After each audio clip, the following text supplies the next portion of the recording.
வணக்கம். சமகால இலக்கியம் வாணிமோகனுக்கும் அதிபர் நடாமோகனுக்கும் இத்துடன் நன்றிகளும் வாழ்த்துக்களும். ஆக்கம் 188 ராணி சம்பந்தர் ஜெர்மனியில் இருந்து தமிழர் தெருவிழா. கடந்த சில ஆண்டுகளாக கிட்டத்தட்ட 7 வருடங்களாக தமிழர் தெருவிழா டோட்முண்ட் என்ற நகரத்தில் நிகழ்ந்து வருகின்றது. இது ஆரம்பத்தில் கனடாவில் ஸ்ட்ரீட் ஃபெஸ்ட், அதாவது தெருவிழா என தொடங்கி பல வருடங்களாக கொண்டாடி அங்கும் வருகின்றார்கள். இப்போது ஜெர்மனியிலும் இது விமரிசையாக கொண்டாடப்பட்டு வருகின்றது. இது ஒரு பெரிய விழாவாக வெள்ளி, சனி, ஞாயிறு ஆகிய 3 நாட்களும் தமிழர்கள் ஒன்று கூடுவார்கள்.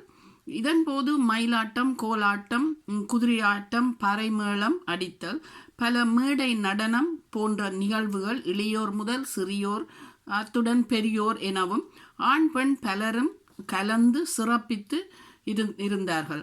அத்துடன் எமது பாரம்பரிய உணவுகள் தயாரித்து, அதாவது இலங்கையிலிருந்து அதனுடைய பொருட்களை எடுத்து அதற்குரிய பொருட்களை நேரடியாக இயற்கையாக கிடைத்ததை எடுத்து அதனை செய்து விற்று கொண்டிருக்கிறார்கள். அதாவது மசாலை தோசை, பிரியாணி சோறு, விதம் விதமான கொத்துரொட்டி, அதாவது ஆட்டு கொத்துரொட்டி, கோழி கொத்துரொட்டி, மீன் இறால் கொத்துரொட்டி போன்றன, மற்றும் அப்பம், கூழ், மற்றது பனங்காய் பழத்திலிருந்து எடுத்து அந்த சாறை எடுத்து இந்த பனங்காய் கூழி எடுத்து பணியாரம் நேரடியாக சுட்டும், மற்றது வடை, ரோல்ஸ், கடலை எனவும், மற்றது கல், செவிளநீர், சர்பத், ஐஸ்கிரீம் போன்ற பானங்களும், உடுப்புக்கள், உடுப்புக்கள், விளையாட்டு பொருட்கள், மரக்கறி கன்றுகள் எனவும், இன்னும் அந்த புத்தக கடைகள், அந்த காலத்து பழைய ஞாபகத்துக்கு உரிய காட்சி பொருட்கள் என்று பல கடைகள் அந்த தெருவையே அலங்கரித்து கொண்டிருந்தது.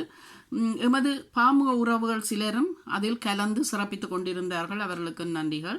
அந்த வீதியில் பெருந்திரளான மக்கள் வெவ்வேறு நாடுகள், அதாவது Netherlands, France, Switzerland, Denmark, German ஒவ்வொரு நகரங்களிலும் இருந்தும் வந்தும், அத்துடன் இன்னும் எத்தனையோ நாடுகளிலிருந்தும் வந்து தமது உறவினர்கள், நண்பர்கள் என தெரிந்தவர்கள் தெரியாதவர்கள் பலரும் ஒன்று கூடலாய் கலந்து நிகழ்வுகள் கண்டு மன நிறைவுடன் சிரித்து மகிழ்ந்து கொண்டார்கள். எப்போது அடுத்த வருடம் வரும் என்றும் எதிர்பார்த்து காத்திருக்கின்றார்கள். நன்றி, வணக்கமுடன் ராணி சம்பந்தர், ஜெர்மனியில் இருந்து.